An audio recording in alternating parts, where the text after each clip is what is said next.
Well, each week, a group of insiders joins me to offer perspective on some of the week's top stories. This week, sounding off on Governor Holcomb's first State of the State address. Lilly strikes a deal with a Massachusetts biopharma company for nearly $1 billion.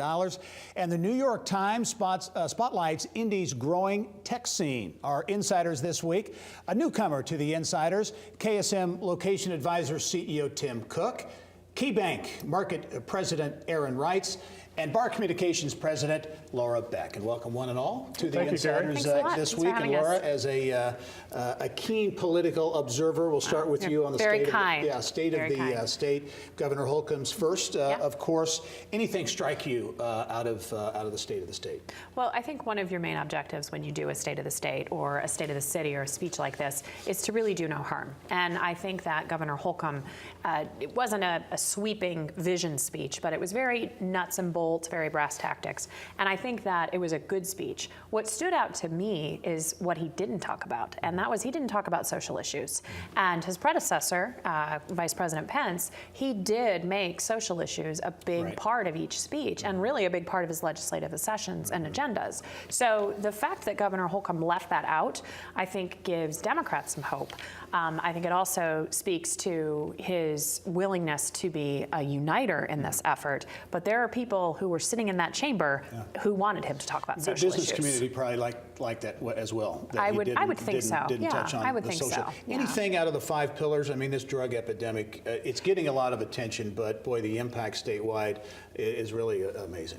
There is a significant impact statewide, and I think that it's the right move to do. And I hope that the legislature continues to make sure there's some relief, because you're seeing babies that are born in, Wayne County who are addicted to drugs, and a high number on that. So it's really incredibly important with that. Tim, as you look at the speech, Governor Holcomb's vision, you look at things like workforce and education, things that directly impact economic development. Your thoughts? Yeah, as I listened, I was just kind of checking the boxes. And when he talked about infrastructure and workforce development, early education, it struck me as a very consensus building type of speech. And that those are the types of issues that, one, people know Indiana needs to address. And there are issues that everyone can revolve around and support. So I have high optimism that they're going to make a lot of progress on those issues in the first 1 or 2 years. When you talk about infrastructure, I don't want to spend all the time on the state of the state, but when you talk about infrastructure, 20-year plan, people would suggest that this has been kicked down the road for many years, has to be done now, and the likelihood of a tax increase, which for some people, no matter what the situation, they don't want to see a tax increase. Is there that political will there on the part of the people who are going to be voting for it to enact a tax increase to make this happen?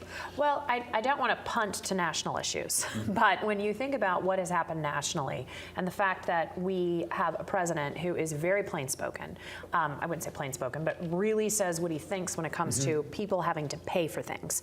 I think it'll really depend a little bit on where we hit nationally and where that mood is nationally, because if we have a president who's saying, look, folks, you got to pay for this, that may soften the blow a little bit when it comes to state issues. Quickly, Tim, the infrastructure piece, roads, bridges, he even gets into ports and the water and all that. How important is that to make sure those things, especially at the crossroads of America, are up to speed? I don't know how we keep that title unless we invest in those assets. So I think I've gotten a sense there really seems to be a critical mass this year that something's going to get done. All right, shifting gears now to several big projects on the books and highly anticipated here in Indianapolis. Aaron, one is the Indiana Biosciences Research Institute, continues to move forward, that $350 million project. The CEO of ROCHE Diagnostics was in the studio this week talking about his optimism. They're halfway home when it comes to funding, but as you look at that project, how important do you think that is for the Indianapolis region?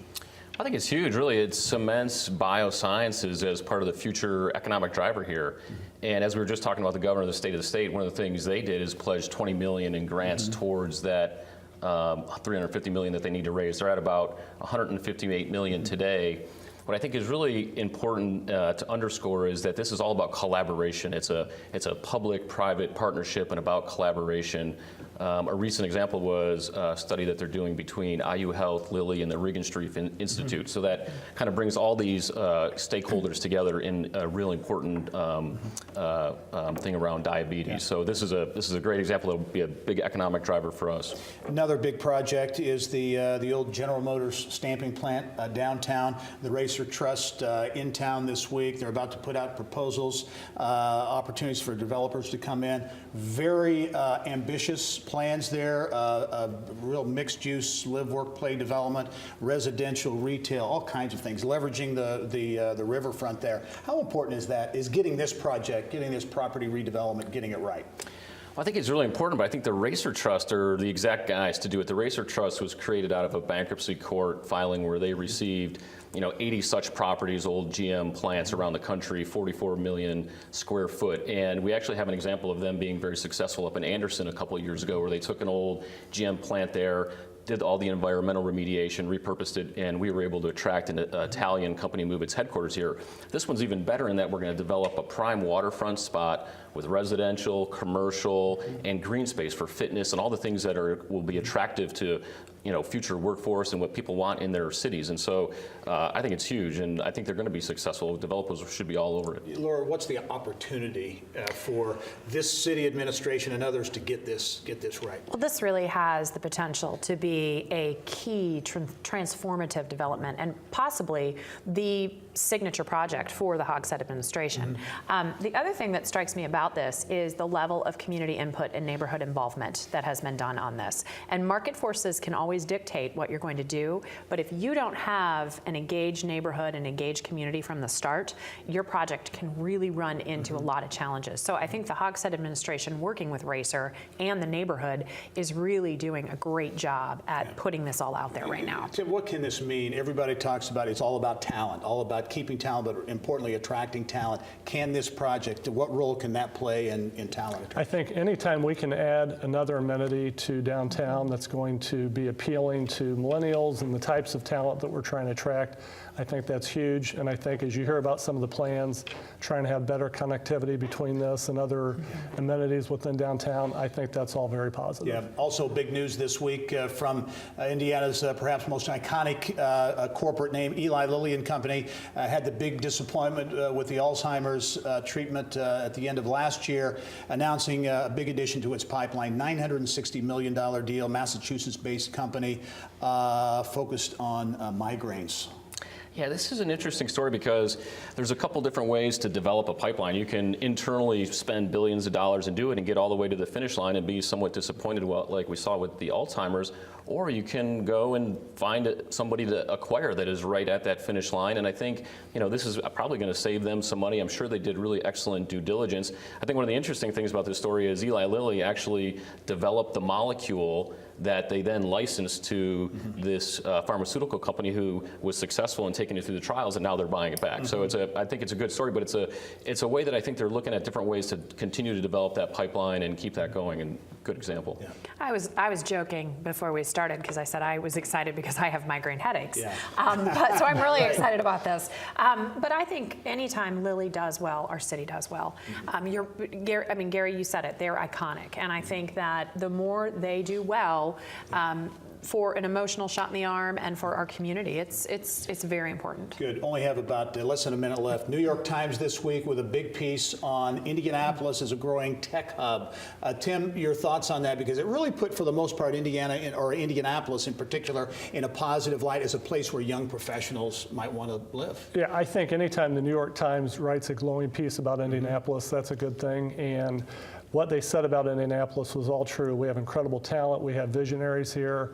And this is really, I think, our first intro to the rest of the country that, hey, you should be paying attention to the tech scene in Indianapolis. Do you see that perception outside of Indiana, Laura, changing in a positive way? I think so. I hope so. I definitely think that with so much of the tech companies locating here and people wanting to come here to live, I think that is changing. We do have to recover still from RIFRA. Still, that was mentioned in that article. It was mentioned in the article, right. But I hope we can make some progress in that area. Very good. Laura Beck, Aaron Wrights, also Tim Cook. First timer, thanks for being here. Thank you. We'll have you back again. Thank you all for being here, and we'll be right back after this.